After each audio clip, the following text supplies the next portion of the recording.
কিছু কিছু রাস্তাঘাটে দেখবে বন্ধুরা অনেক স্মৃতি জড়িয়ে থাকে।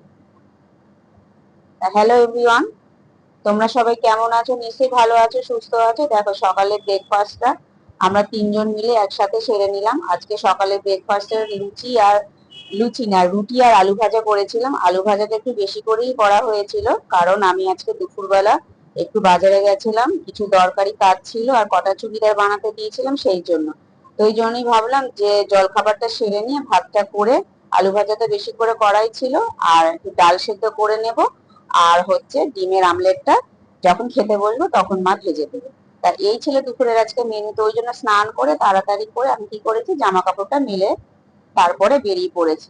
আর মেয়েকে বলে গেছি, তুই যদি ঠাকুর যদি দিতে পারিস স্নান করে দিবি, নইলে আমি এসে দেবো। তো ও বললো, মা ঠিক আছে, আমি পুজোটা দিয়ে দেবো। তারপরে দেখো আমি রেডি হয়ে বেরিয়ে পড়লাম। আমি সাথে একটা ছাতা নিয়ে বেরিয়েছি, কেন কি বলতো, এখন ওয়েদারটা এমনই, মানে রোজই মোবাইলে দেখছি বৃষ্টি হবে বৃষ্টি হবে, তো কখন বৃষ্টি হবে কি বৃত্তান্ত তা জানি তো না। তারপরে সাথে ছাতা রেখেছি, কেন এত গুমোট গরম। আর রাস্তা দিয়ে যেতে যেতে দেখো মানে এত রাস্তায় জ্যাম, আমি যেন রাস্তা পারই হতে পারছি না। মানে যেদিক দিয়ে যাচ্ছি সেদিকেই গাড়ি, আর গাড়ি দাঁড়িয়েই আছে, নড়ছেও না চড়ছেও না। তা যাই হোক, আমি এই যে চুড়িদারের দোকানে চলে আসলাম। তা দাদাকে বললাম হয়েছে, তা দাদাও দেখো কেমন মানে বলছে আমার শরীরটা খুব খারাপ, অসুস্থ। তা আমি বললাম তাহলে ডাক্তার দেখিয়েছো? বলে না দেখাইনি, কেমন যেন মাথা ঘোরাচ্ছে, অস্বস্তি লাগছে। তা যাই হোক, এই দাদার দোকান থেকে জানো তো আমি বেশিরভাগ সব চুড়িদারের পিসও কিনি, ব্লাউজের পিসও কিনি। আমি একটু ব্লাউজের পিস কিনে বানাতে না খুব পছন্দ করি। তা এই পাশটা আগে খোলা ছিল, এবার দেখি এই পাশে এসে দেখি কি যে কাজ দিয়ে দিয়েছে। তো দাদা বললো দেখো অনেক ভিড়ের সময় আমি এদিকে থাকি, তো তাও প্রায় জিনিস আমার চুরি হয়ে যায়। তো ওই দিকটা কাজ দিয়ে আটকে দিয়েছে। তাও চুড়িদার তো তাও হয়েছে, তিনটে দিয়েছিলাম বানাতে, তিনটে না দুটো দিয়েছিলাম, দুটোর মধ্যে তোমার হচ্ছে একটা হয়েছে আরেকটা হয়নি। তার কি করব।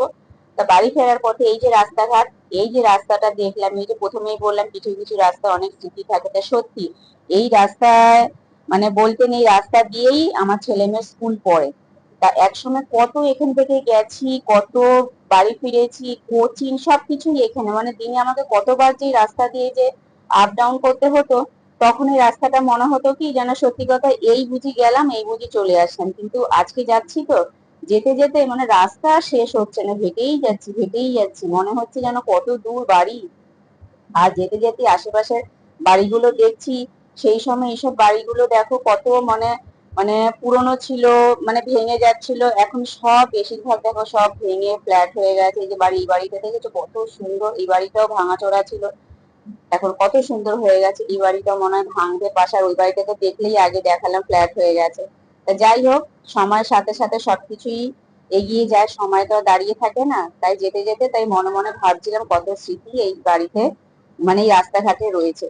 তারপরে হয়ে যাওয়ার পরে বাড়ি চলে আসলাম। বাড়িতে এসে সত্যি দেখি মেয়ে সত্যি পুজো দিয়ে দিয়েছে, ভালোও লাগলো, কিছুটা কাজ এগিয়েও থাকলো। তা আমি বললাম ঠিক আছে তুই পুজো দিয়ে দি, আমি তাহলে প্রসাদটা তুলে নিই। প্রসাদটা তুলে নিয়ে কি করেছি, ঠাকুরের বাসনগুলো ধুয়ে রাখি। কারণ কি বলতো, যে সব সময়টা ধুয়ে রাখলে কি আবার পরে গিয়ে পুজো দিতে কোনো অসুবিধা হয় না।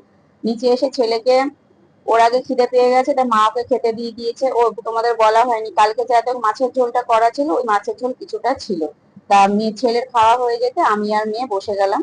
তা সত্যি কথা, তোমাদের আমার ভিডিওগুলো কেমন লাগে, যদি সত্যি ভালো লেগে থাকে তাহলে আমার চ্যানেলটাকে ফলো করে রেখো, আর একটা লাইক দিও। তা চলো টাটা, ভালো থেকো।